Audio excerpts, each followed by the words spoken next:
A rebelião de escravos liderada por Espartaco despertou a revolta dos pobres, mas o dinheiro continuou a reinar e a força mais destrutiva em Roma era a ambição crescente dos políticos.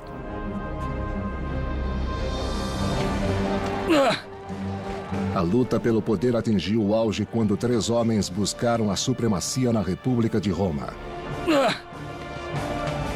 Só um deles foi vitorioso e obteve honra e riquezas. Seu nome passou à história como o arquétipo da ambição desenfreada e da tirania. Júlio César. Roma, ascensão e queda de um império. Júlio César.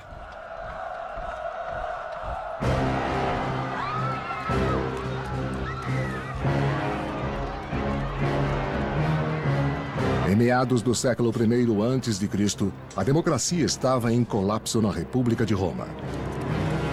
Foi um tempo de revoltas e violentos levantes políticos.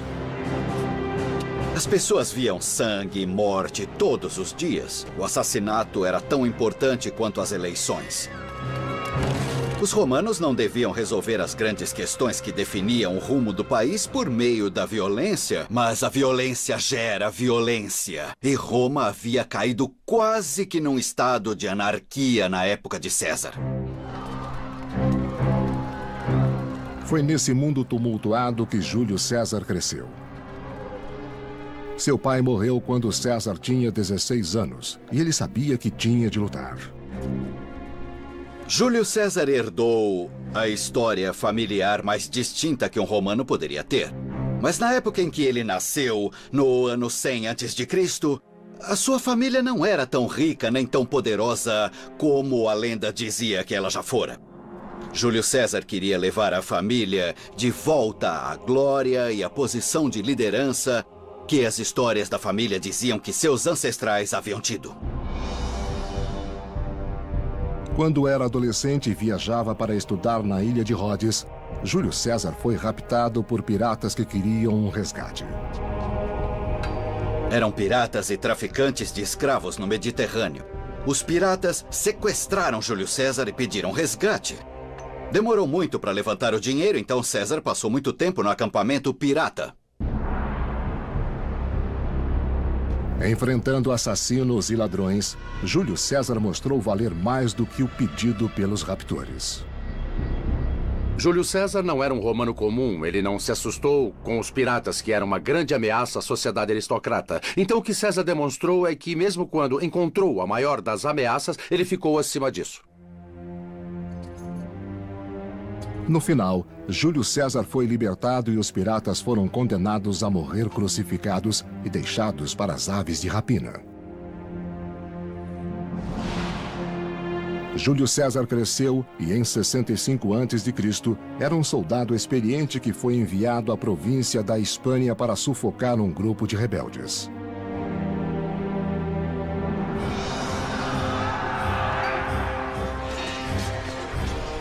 Foi então que ele demonstrou a liderança dinâmica e o carisma que marcariam sua vida. Júlio César interagiu com pessoas de todos os níveis da sociedade. Ele podia ser amigável com os soldados comuns porque mostrou que tinha tanta coragem, tanto arrojo e tanta energia quanto eles. Foi aí que teve início a reputação militar de Júlio César. Se um membro da elite mostrasse coragem, clareza mental e capacidade no campo de batalha, isso iria se traduzir em poder político em Roma.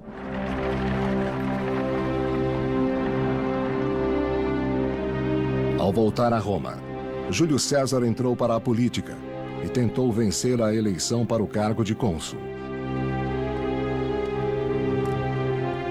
Um cônsul tinha a posição de maior prestígio em Roma, o governo lucrativo de toda a província romana e também o comando militar das legiões estacionadas ali. Será ótimo. Júlio César era um político nato. Júlio César era brilhante para se relacionar com as pessoas e fazer com que gostassem dele. Ele era também um ótimo escritor e um dos melhores oradores. Júlio César podia convencê-lo a agir como ele queria, simplesmente com um discurso. Marcus Brutus, filho de sua amante predileta, era um dos seus admiradores e logo se tornou um protegido de Júlio César. Acredito que será o melhor para todos. Brutus foi inspirado pela campanha populista de seu mentor e decidiu entrar para a política.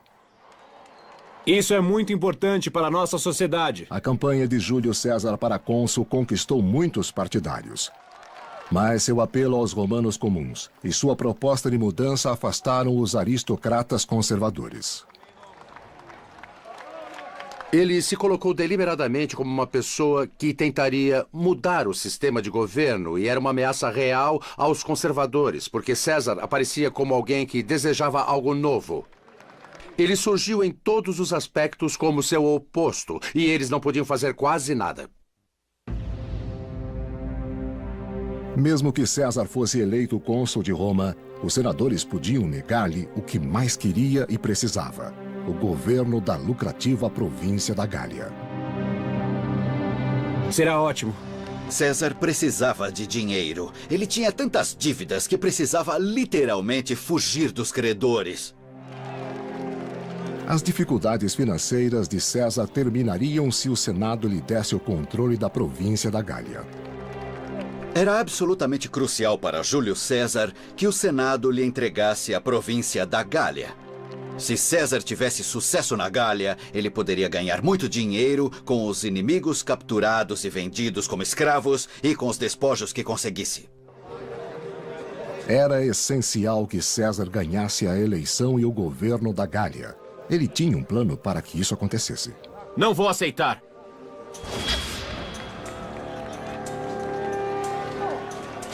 Na arena da política romana, não se podia lutar sozinho. César uniu-se a dois homens poderosos. Um deles era seu velho amigo Crassus, o homem mais rico de Roma, que patrocinou a campanha política de César.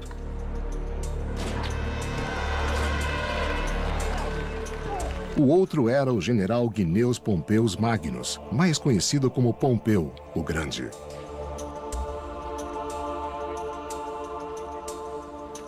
Manobrando como um gladiador na arena, César convenceu Crassus e Pompeu a lhe darem apoio na eleição, a fim de controlar o Senado. Apoiado! Júlio César era o terceiro homem.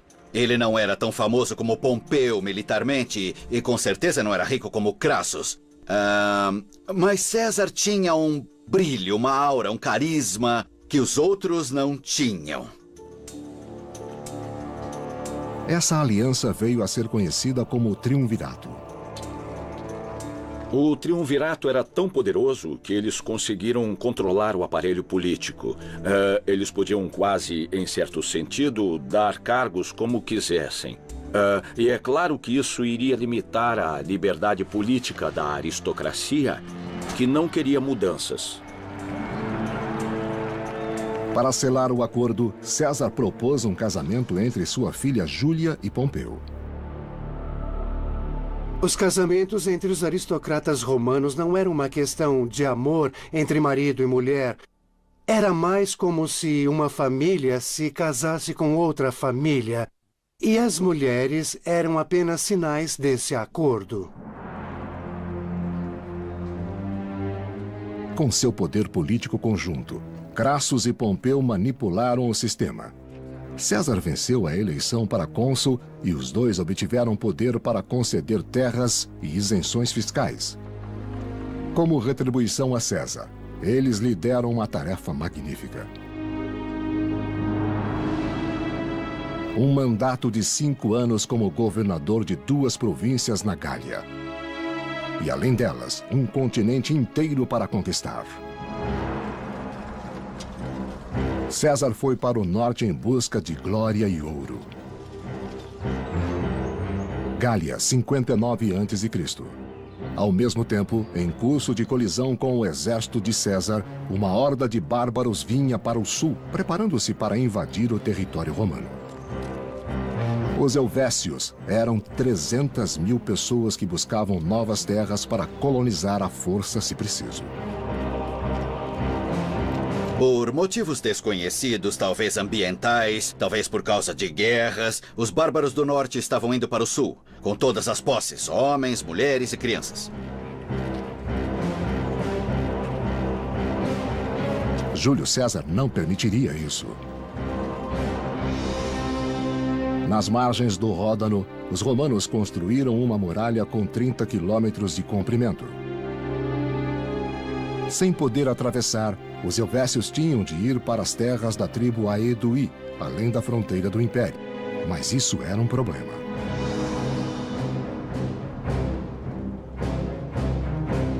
César não tinha autoridade para sair de território romano. Para obter as posses, escravos e territórios que desejava, ele tinha de convencer o Senado de que não havia escolha. Ele tinha de inventar uma ameaça de proporções monumentais. E assim foi que os helvécios cumpriram esse papel para ele. Enviando relatos sobre um grupo de selvagens em marcha, César os perseguiu, supondo que seriam um alvo fácil. Mas logo viu que estava errado. Sem alerta, os helvécios se espalharam pela floresta e emboscaram a retaguarda de César.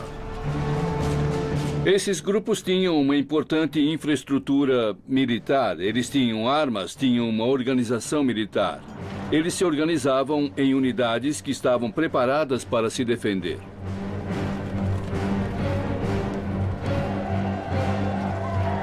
Apesar do caos momentâneo, César obteve uma posição superior para a batalha e organizou suas tropas. Assumam a posição! Ele sabia como colocar os homens na posição em que seria mais fácil vencer. Ele também se arriscava muito pouco. Ele tinha uma tendência para assumir posições corajosas, mas sempre posições em que o inimigo estaria em desvantagem durante o combate.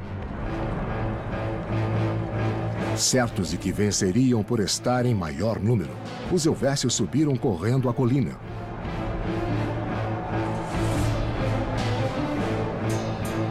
O próprio César descreveu a batalha. De nossa posição vantajosa, os soldados romperam a falange inimiga. Com uma simples lança, meus homens conseguiram superar os escudos gauleses. Então usamos as espadas e atacamos.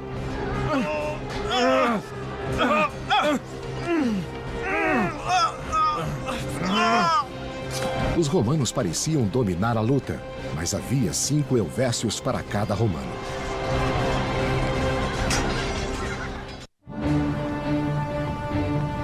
Em 58 a.C., uma tribo bárbara, os helvécios, atacou os romanos, emboscando a retaguarda e forçando César a lutar.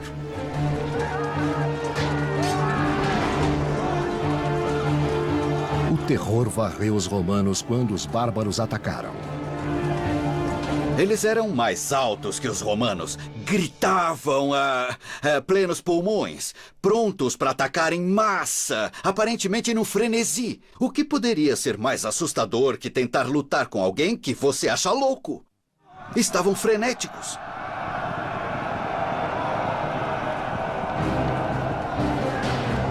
Embora fossem minoria, os romanos conseguiram uma posição superior.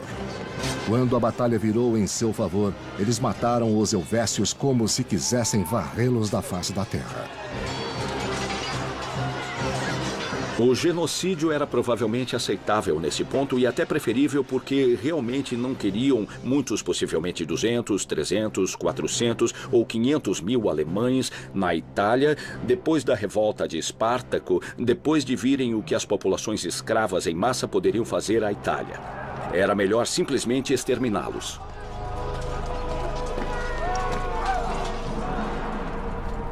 Mas os sobreviventes fugiram. Como um bom manipulador, César evocou o fantasma de uma invasão alemã para obter apoio popular para a guerra. Mas no Senado, os conservadores achavam que o perigo era o próprio César. Até seu aliado Pompeu o considerava uma ameaça. Ele estava começando a aparecer alguém que tiraria o lugar de Pompeu como o principal homem em Roma. E a diferença, é claro, entre César e Pompeu neste ponto era que Pompeu apoiara o status quo, enquanto César sempre propusera mudanças. Roma e Itália, 58 a.C. A tensão encheu a cidade. Os conservadores tentaram convencer Pompeu a romper com César, mas era tarde demais. Júlia, filha de César e esposa de Pompeu, havia seduzido o grande general. Pompeu estava tão enamorado por sua jovem noiva que começou a negligenciar a política para passar mais tempo com ela. Pompeu levou sua jovem amada a muitos passeios e a visitas aos mais belos jardins da Itália. Isto vai ficar lindo em você. A generosidade de Pompeu para com César incluiu um amigo da família, seu protegido Marcus Brutus. Pompeu nomeou Brutus para um posto lucrativo em uma das províncias orientais, dando ao jovem a oportunidade de subir na política como seu mentor. Temos um problema, precisamos conversar. Com Pompeu protegendo seus interesses em Roma, César voltou sua atenção para os boatos de invasão no reino galeu de Aeduí.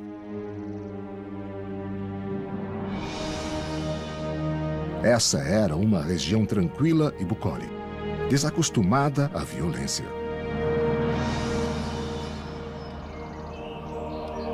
A maioria das pessoas não estava envolvida em atividades militares. Elas passavam a maior parte do tempo plantando, construindo casas, fazendo roupas, criando os filhos, essas coisas.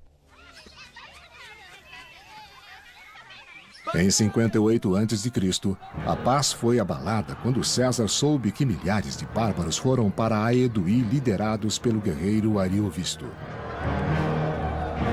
Em frente! Ariovisto era praticamente um Saddam Hussein na imaginação romana. Em termos romanos, ele tinha armas de destruição em massa. Seu exército era muito violento e relembrava os líderes bárbaros das gerações anteriores. Dizia-se que ele estava oprimindo os aliados de Roma por todos os lados para, desse modo, atacar diretamente o prestígio de Roma.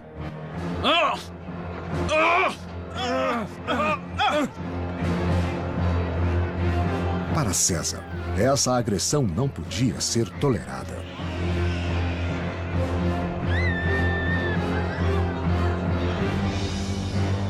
César soube que Ariovisto planejava se estabelecer na cidade fortaleza de Besançon e atravessou rapidamente a Gália para combatê-lo.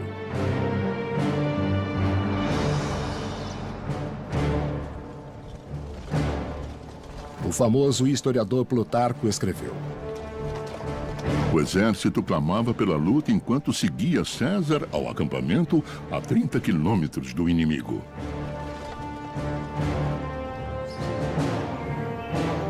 Com a aproximação das legiões romanas, os bárbaros voltaram-se para os deuses pagãos. O exército alemão de Ariovisto, como todos os exércitos antigos, tinha sacerdotes e xamãs. Neste caso, eram mulheres que tinham a capacidade de comunicação com os deuses. Quando chegava a hora da batalha, todos os sacerdotes, videntes e adivinhos eram chamados. Os deuses dizem que não é auspicioso lutar agora. Armas, água, movimento das estrelas. Tudo continha mensagens dos deuses. Com seus instrumentos, os adivinhos disseram que Ariovisto não venceria se lutasse antes da lua nova. Ele não devia se mover antes disso. O resultado da batalha dependia disso e César recebeu essa informação. Não devemos lutar agora. Os povos antigos levavam muito a sério essas mensagens dos deuses, mesmo que não as entendessem. César sabia que se pudesse obrigar os bárbaros a lutar quando pensavam que os deuses lhe diziam para não lutar, então teria uma grande vantagem psicológica. Com os próprios deuses a seu favor, César aproveitou a oportunidade. César enviou as tropas direto para o forte alemão. ameaçando-os e envergonhando-os, e forçando finalmente, contra sua vontade, Ariovisto a posicionar suas tropas, quando iriam lutar com a previsão pesando contra eles. Não devíamos fazer isso. Os deuses disseram para não lutarmos contra César. Em frente! César aproveitou a vantagem e atacou.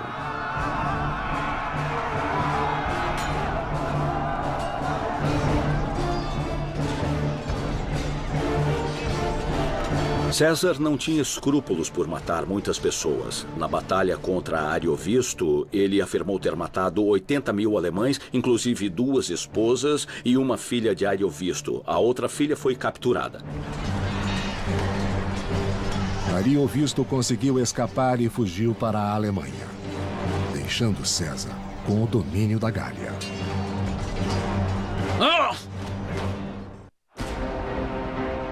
Em 58 a.C., Júlio César matou milhares de guerreiros alemães, cujo líder, Ariovisto, fugiu em desonra, liberando a Gália do domínio alemão.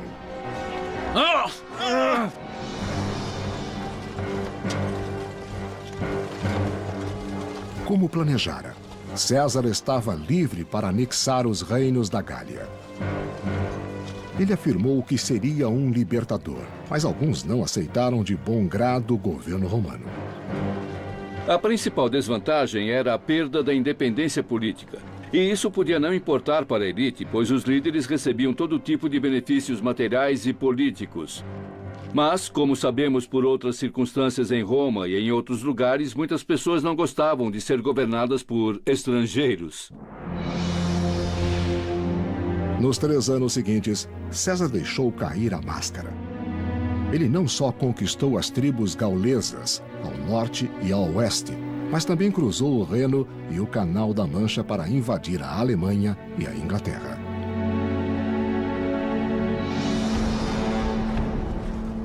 Como autopromoção, César escreveu a história de suas conquistas em relatos cheios de ação.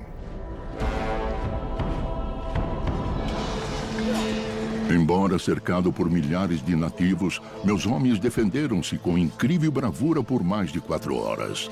Eles mataram muitos britânicos, mas poucos romanos foram feridos. Com a chegada da nossa cavalaria, o inimigo abandonou as armas e fugiu, sofrendo pesadas baixas.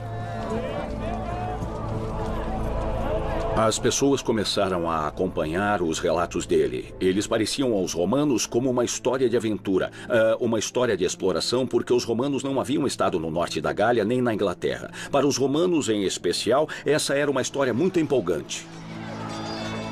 O relato de César é um dos documentos políticos mais admiráveis de qualquer época na história do mundo. Ele pretendia justificar as ações que muitos romanos consideravam completamente ilegais e ultrajantes e que só eram aceitas por seu sucesso. Roma e Itália, 55 a.C. Até Marcos Brutus, o protegido de César, lia os relatos com muita preocupação. Entre as linhas eloquentes de César, ele percebia uma ambição desmedida. De repente, as pessoas começaram a perceber que César amealhava uma enorme riqueza e um exército muito forte a seu favor. Ele gastava muito dinheiro comprando apoio por toda a península italiana. Brutus ficou preocupado com sua posição política, pois um César mais poderoso significava uma aristocracia com menos poder. Os líderes conservadores decidiram impedir César. O que a classe superior temia era que um de seus membros se destacasse e falasse diretamente ao povo, sem ter o consenso da classe governante por trás. Eles temiam que alguém pudesse perturbar o status quo, que era totalmente dedicado a manter sua riqueza e posição. Para impedir a ameaça, Júlio César pediu um favor a seu antigo aliado, Crassus. Isso é um grande favor que eu estou pedindo a você. Ele era o único que não temia a popularidade de César. Sua imensa riqueza o protegia das incertezas da política. Então, o que faremos? Temos um problema, precisamos conversar. Por meio de subornos, ele bloqueou os inimigos de César e conseguiu o cargo de cônsul e um novo comando militar depois de 20 anos. Acredito que será o melhor para todos. Então faremos assim. Sonhando com a glória, Crassus rumou para o Oriente para invadir o reino da Pérsia, mas morreu em uma cilada e César perdeu seu aliado em Roma.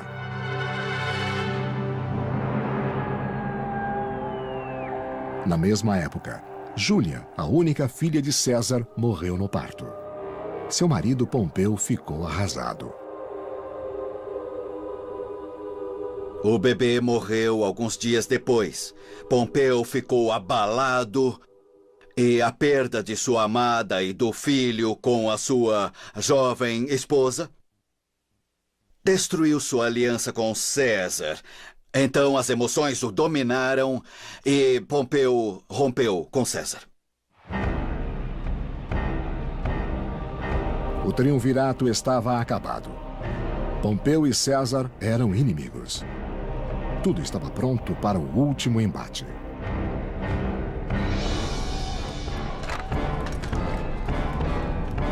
Com o terror político, os partidários dos dois lados enfrentavam-se nas ruas determinados a destruir um ao outro. Protejam-se. Roma estava sob agitação política. A violência era a norma na política. Havia gangues de rua que brigavam entre si nas campanhas políticas. Nos tumultos, o prédio do Senado, o coração do governo romano, queimou até os alicerces. A situação era desesperadora. Na Gália, a situação também era perigosa para César. Um líder gaulês carismático chamado Vercingetorix incitou os gauleses a se unirem contra os romanos em Alverne. Gália, 52 a.C. O plano de Vercingetorix era radical. Queimar todas as provisões, todos os celeiros de milho e toda a forragem para os animais. Depois, recolher-se às cidades-fortalezas e matar os romanos de fome. Enquanto as plantações ardiam, a cura devia parecer tão ruim quanto a doença para os gauleses. Mas o sacrifício surpreendeu e alarmou os romanos. Vercingetorix estava tentando destruir a logística do exército romano. Só alimentar soldados era um enorme problema. E quanto mais César penetrasse na Gália, mais longas suas linhas de suprimento ficavam, mais fácil era cortar as linhas de suprimento e pressionar o inimigo a se render. Com o fim das provisões, os romanos só tinham duas opções: ficar e morrer, ou bater em retirada. Em frente! César jamais voltava atrás. Em 52 a.C., um guerreiro chamado Vercingetorix convocou seu povo a se rebelar contra Roma e queimar todos os seus suprimentos. No final do inverno, os romanos ou venceriam ou morreriam de fome.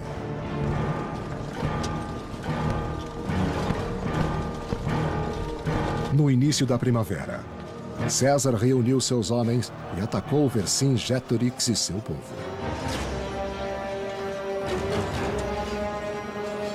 Marco Antônio era um dos homens de confiança de César. Marco Antônio tinha muita energia. Era um soldado corajoso e chegou a César com muita experiência de campo. Era o tipo de homem que César queria ter por perto. Eles atacaram Gergóvia, onde Vercingetorix e seu povo lutaram ferozmente. A batalha foi brutal. César lutou ombro a ombro com seus homens e escapou com vida, mas a batalha foi desastrosa. Em Roma, a situação política de César se deteriorava e seus inimigos ficavam mais fortes. O Senado declarou Pompeu como cônsul único e colocou um exército à disposição dele. Depois, para piorar as coisas, Pompeu recusou uma oferta de casamento na família de César. E preferiu casar-se com uma jovem viúva chamada Cornélia, filha do senador Metelo Cipião. Pompeu talvez quisesse abalar o prestígio que César tinha. Pompeu, nessa época, estava há anos vivendo de sua fama. Ele ficava em Roma bastante tempo e, assim, provavelmente queria aumentar sua força na situação contra César. Ele fez isso por meio de alianças políticas com a aristocracia. Desejo muita felicidade a você. Pompeu conseguiu que o Senado nomeasse seu sogro como segundo cônsul. Então faremos assim. Com esta última traição, Pompeu afastou-se de César e os conservadores ganharam um aliado. A situação era difícil para César.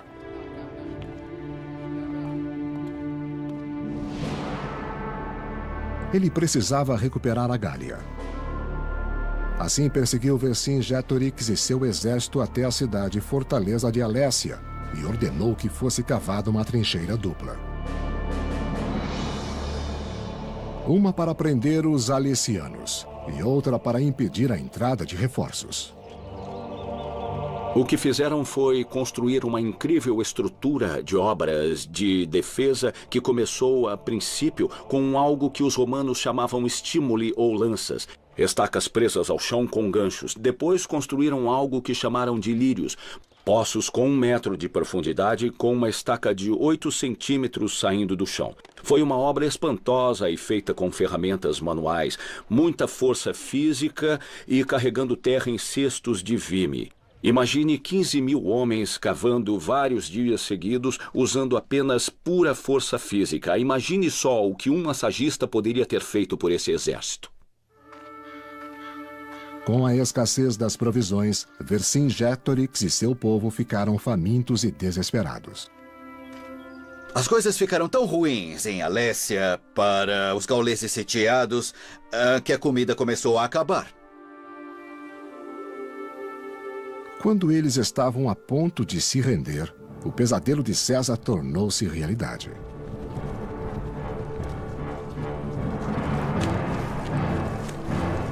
Toda a Gália rebelou-se para defender os alesianos. 200.000 guerreiros bárbaros marcharam contra os romanos. Os gauleses eram uma força relativamente bem organizada. Eles podiam convocar muitas pessoas e faziam isso bem rapidamente. Nós vemos isso no cerco de Alésia, em que o sitiador César acabou por ser sitiado. Com a chegada de reforços, Vercingetorix saiu dos portões da cidade. Os romanos estavam cercados. Os bárbaros queriam um massacre. A Batalha de Alésia foi o maior desafio de César em 10 anos de grandes desafios militares. Pois, para derrotar o inimigo, César tinha de lutar no front e na retaguarda. Só soldados experientes podiam aguentar tal ataque. Era preciso estar psicologicamente preparado para confrontar o inimigo perto o bastante para levá-lo à morte com uma espada de 60 centímetros. Era preciso entrar na zona de morte, que ficava literalmente ao alcance do braço e onde era fácil matar ou morrer. Em seu relato sobre as guerras gaulesas, César descreveu a batalha. Nem defesas, nem trincheiras podiam impedir o furioso ataque gaulês. Eu sabia que era a hora de uma ação decisiva. Ele tinha muita lucidez a ponto de, às vezes, quando os homens perdiam a coragem, pegá-los pelo pescoço e fazê-los voltar à batalha. Então, ele tinha uma grande persistência em meio ao perigo.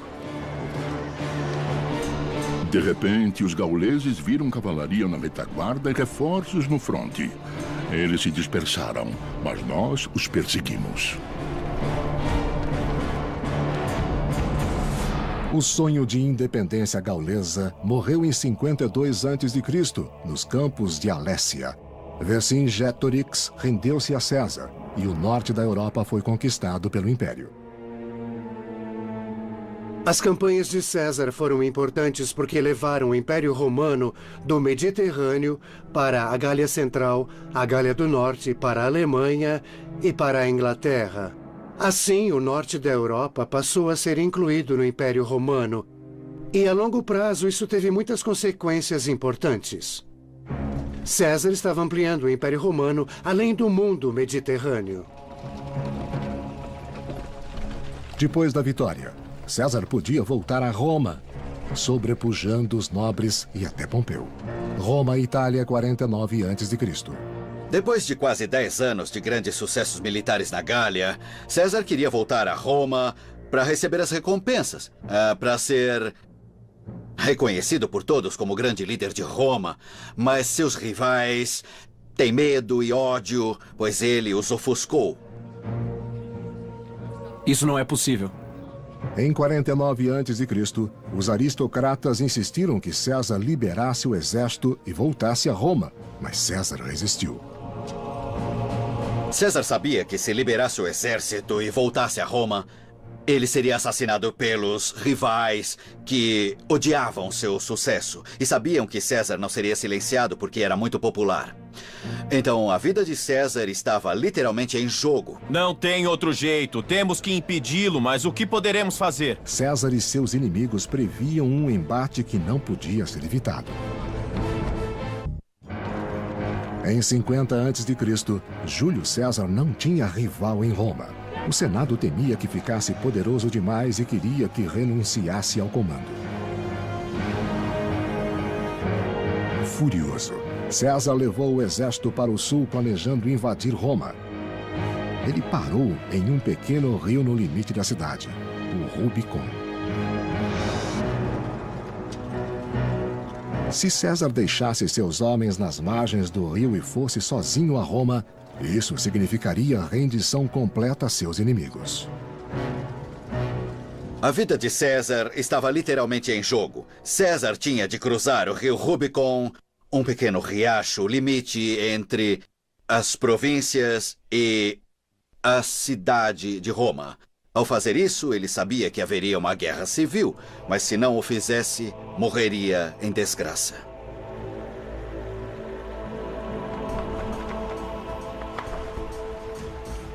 Um lado da luta pelo poder era liderado por César, cujo exército acreditava nele com dedicação inabalável e absoluta.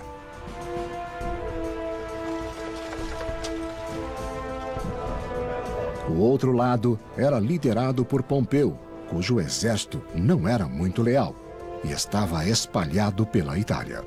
A popularidade de César estava no auge.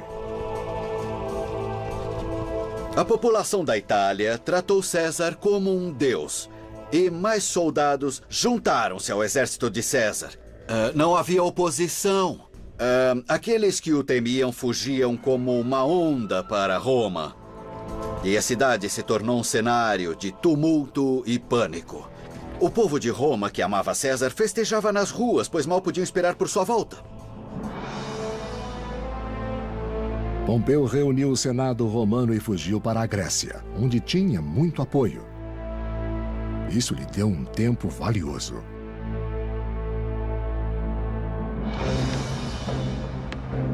Meses se passaram antes que César pudesse construir navios e conseguir suprimentos para segui-lo. Quando as tropas de César desembarcaram na Grécia, Pompeu tinha reunido um grande exército. Em janeiro de 48 a.C., em Fársalo, os dois homens se encontraram em uma trágica guerra civil. Pompeu tinha o dobro de homens, mas os soldados de César tinham uma arma potente: confiança. Pompeu tinha de lutar ou se render. Era assim que César trabalhava e os homens de César sabiam que ele sempre os poria em uma posição em que as chances de sucesso eram grandes. Ele também tinha um exército bem treinado. Existe um certo ponto em que o exército se torna uma máquina. Eles não eram chamados de veteranos sem motivo e se tornaram uma força de batalha muito eficiente porque estavam acostumados ao que faziam. Em Fársalo, a experiência de César funcionou. Seus homens destruíram completamente o exército de Pompeu, mas ele conseguiu fugir. Preparem-se para o ataque! Vamos! César seguiu ao Egito, mas era tarde demais. No final, Pompeu foi enganado e decapitado pelos egípcios. A cabeça foi enviada a César. O historiador Plutarco escreveu: Quando a cabeça de Pompeu lhe foi entregue, César recusou-se a olhar, mas pegou o anel de sinete de Pompeu e se lamentou. Será que foi assim mesmo? É só uma história e é quase implausível, mas é possível de certo modo. É possível porque Pompeu fora um colega e amigo por certo tempo. E talvez César visse o que podia lhe acontecer nos olhos mortos de Pompeu. Em 46 a.C., com os rivais fora do caminho, César tinha o poder total que sempre desejara. Roma lhe pertencia. César logo reconstruiu a cidade, mudou os impostos e criou colônias. Ele foi o primeiro líder de Roma a conceber um império. César transformou-se no novo Estado. César substituiu a República. Bom, isso foi uma boa prévia do que iria acontecer sob os imperadores, mas César agiu de um modo que parecia desconsiderar as tradições da República e, como resultado, ele acabou perdendo o apoio e se isolando. Roma e Itália, 44 a.C. Sem querer dividir o poder com os outros nobres, ele se proclamou ditador vitalício de Roma, um rei sem a coroa. O medo era que César se tornasse rei e o direito das pessoas para votar, escolher e expressar sua opinião fosse tirado delas. Isso não pode ser desse jeito! A revolta contra a tirania de César se espalhou pelo Senado. Até Marcos Brutus, o protegido de César, foi convencido a traí-lo. Brutus era um homem complexo e não muito interessante.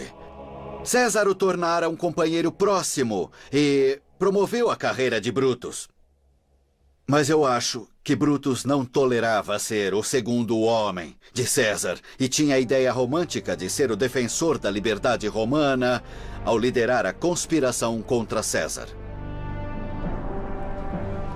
Finalmente, em 44 a.C., em nome da liberdade, 44 conspiradores decidiram agir, liderados por Brutus.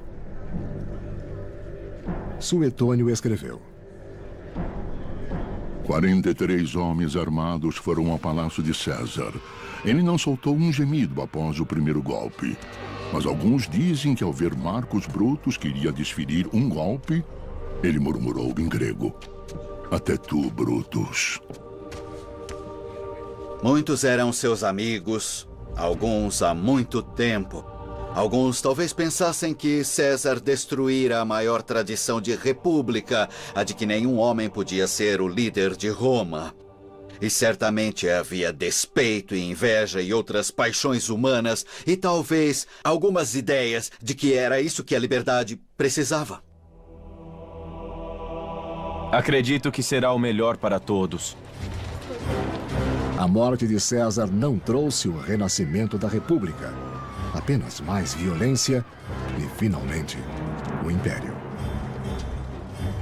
Acho que a longa combinação de riqueza obscena na política romana, a transformação dos soldados em servos do general que os comandava e a intensa rivalidade entre os aristocratas que lutavam entre si, em vez de servir ao país, significavam que a República estava condenada, mesmo sem o gênio de Júlio César. Foi seu parente, Augusto, que descobriu um modo de criar o Império Romano.